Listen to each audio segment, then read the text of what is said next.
اہل بیت کی.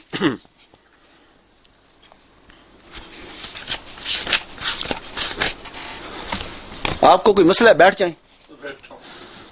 امام اعظم کا قول. اب امام اعظم اہل بیت کے دیکھیں, عبارت میں جس کے, تحریر میں جس کے ادب نہیں, اس کے دل میں ادب نہیں ہو سکتا.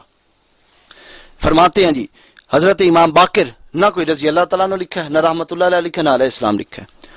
تمام روزے, نماز روزے سے افضل ہے. امام اعظم کا اور حضرت امام محمد باقر کا اختلاف نقل کیا ہے.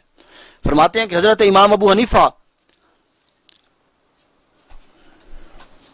اب امام ابو حنیفہ حضرت امام باقر سے کہہ رہے ہیں, یہ غور طلب جملے, کہتے ہیں امام ابو حنیفہ یہ تمہارے نانا کا فرمان ہے. کس کو کہتے ہیں؟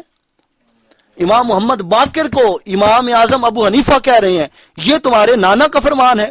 اور اگر میں تمہارے نانا کی, نہ کوئی نانا کے ساتھ صلی اللہ علیہ وسلم ہے نہ کچھ, اور اگر تمہارے نانا کی حدیث کو قیاس سے بدلتا ہوتا تو قیاس تو یہ ہے کہ میں حیض سے پاک ہونے والی عورت کو حکم دیتا کہ وہ نماز قضا کرنے کے بجائے روزہ قضا کرے, کیونکہ غیر افضل سے افضل کی قضا زیادہ ضروری ہے, لہٰذا میں نے ایسا نہیں کیا.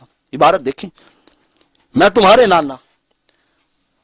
اگر امام اعظم ابو حنیفہ, یہ کوئی کہہ سکتا ہے کہ امام اعظم ابو حنیفہ نے حضرت امام باقر سے یہی زبان استعمال کی ہوگی, تو یہ اس کی بھول ہے.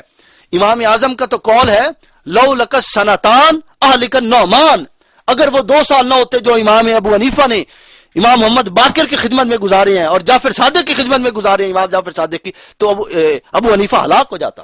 لو لک سنتان اہلک النعمان, نعمان ہلاک ہو جاتا اگر وہ 2 سال نہ ہوتے. اور یہ کیا کہتے ہیں؟ یہ کہتے ہیں, وہ کہتا ہے جی تمہارے حلیفہ. یہ انہوں نے اس لیے لکھا ہے اب حب اہل بیت عوام کے دلوں سے نکالا جائے اور انہیں یہ بتایا جائے کہ ابو حنیفہ امام ائمہ اہل بیت سے اس انداز میں بات کرتے تھے. اس کے بعد